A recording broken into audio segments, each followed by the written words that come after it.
Hey, welcome back. This is the Hammer Down Show on 1017 The Hammer and the 1017 The Hammer app. Over to our Hammerhead hotline, Coach Brian Ney, Central Catholic Knights, is on with us here. Boy, they're happy after a 63-6 win down at Mitchell. I think they're just getting off the bus now, actually, from the game on Friday night as they get back from darn near down by the river. Coach, hey, great to have you back here. Look, it's always nice strutting around the hallways after a week one win. Starting out 1-0, pretty dominant there too. I'm sure there's plenty from the game that you absolutely loved. Yeah, and about the it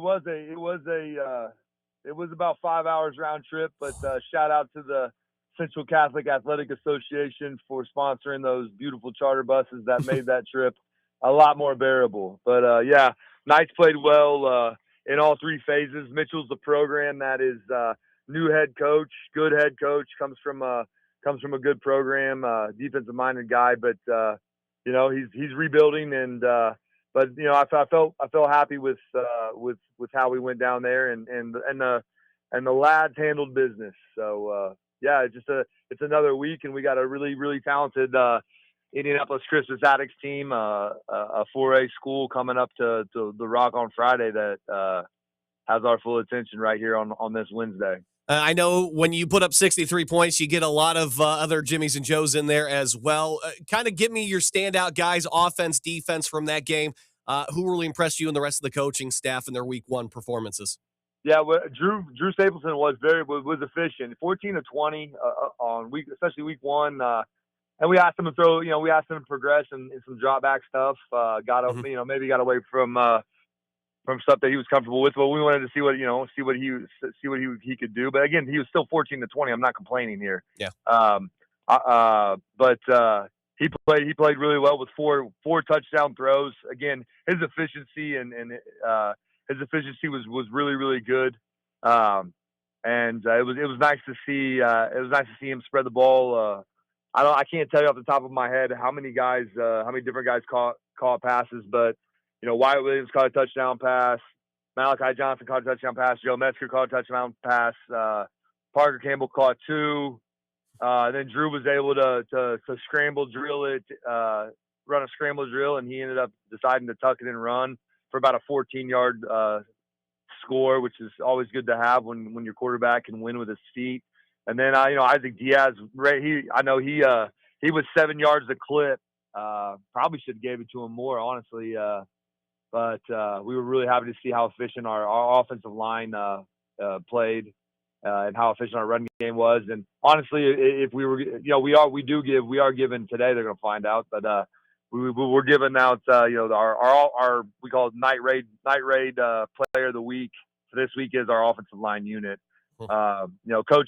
Coach Drew Davis, who played at McCutcheon, and Coach Drew Woodruff, who just got done playing at Purdue, a Louisville Trinity guy.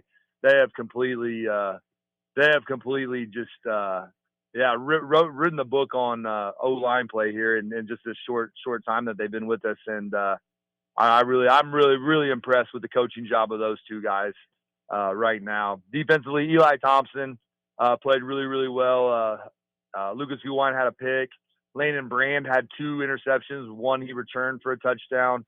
Chase Hiddle is an absolute animal coming off the edge. He blocked a field goal and then picked it up, and he beat the kicker to the ball, swiped the ball off the tee, recovered it, and ran it 86 yards for a touchdown, and played lights out. He had 3 tackles for losses on the night and probably 3 more quarterback hurries.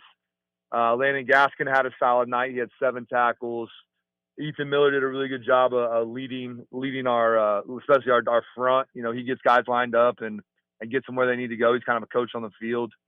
And then, like I said, Lucas Guwine, Liam Hensley was solid in the back for us, all night. Prince Baptiste had quiet statistically, but they didn't really challenge him a whole lot. But yeah, really like where Alex Mayorga, our kicker, was nails all night. I mean, he's just kind of developed into a machine. Kickoffs and is just PAT, and we feel really comfortable about kicking field goals this year. And at the 1A level, that not everybody has that luxury. I know that, so we're very thankful for that. But all in all, we feel like, you know, we feel as good as we probably could about Friday. And but don't get me wrong, this team is had a great practice on Tuesday night, and we're looking forward to a wild Wednesday practice where we get a lot of team reps and see another focused team ready to prepare one more day. Because again, we're gonna have a talented team show up on Friday night. You know, I do love hearing specifically about the accolades of the kids, but I should know better that after a 63-6 win, maybe next time I'll just ask you who didn't live up to expectations. That'll be much Yeah. shorter. I can get more questions in for you. They're Yeah, I doing mean, so good. I mean, yeah. but that's Well, it's a great look. yeah. We know head to toe. You have a great program, and you got a lot of very talented kids. And you know, when you have a score like that, obviously going to be a lot of standouts there too. So it's just great to hear the stories. It's great to hear that these kids are progressing. This, you know, especially coming out last year and kind of being thrown in the fire. And we talked about this last week. That evolution, their performance, and how the offseason has gone, and what you guys have been able to do, especially with some new coaches coming in as well and helping develop them. It's great to see. It's great to see all that payoff, right? And especially in week one, coach, too, where you spend that summer, you know, you've been going at it against the same units over and over and over again. I know you have scrimmaged the week before, but I mean, to finally be able to like live fire against another opponent, man, I mean, there's nothing like it for the kids, is there? No, there's nothing like it for the kids. There's nothing like it for the adults either. I guarantee you that. I mean, our coaching staff was amped as well, and we were. I think I guess the adults in the room were more anxious, just talking about exactly what you were just saying. Is the first true test, the first live rounds, and we were happy with how our kids, yeah, came off of a very difficult season a season ago, but they all to a man have carried their cross well in this off season. Mm-hmm. And I yeah, it's yeah, we still have a long way to go though, so let's not make any plans yet for Thanksgiving. Let's not, yeah, we got a long way to go before we can really truly see if the season was successful. So Next step of the journey, Friday night, as you pointed out, Christmas Attucks coming up and opening up the rock for the season here, 7 o'clock. What is it that they do particularly well that you're going to have to game plan for this week? I like their defensive structure. Honestly, if I had to coach defense, it's probably like a structure that I myself personally just would employ. But they play Lutheran week one. We all know about Indianapolis Lutheran. Mm-hmm. So I felt like they got their kids in position to make plays. They're they're probably a practice week away from making those plays, though. You know what I mean? So offensively they tend to spread you out.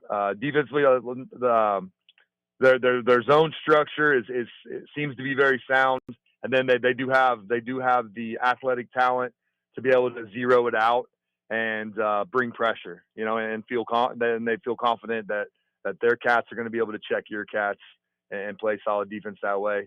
We have to be disciplined on offense. We have to be willing to drive the football, and if that looks like 16 play drives, stuff things like that. We got to be more focused on moving the chains than connecting on the next bomb. Which Mm-hmm. sometimes we get lost in just trying to manufacture big plays. And I as a play caller, I've been victim of that too. And it's very easy. It's very easy to do.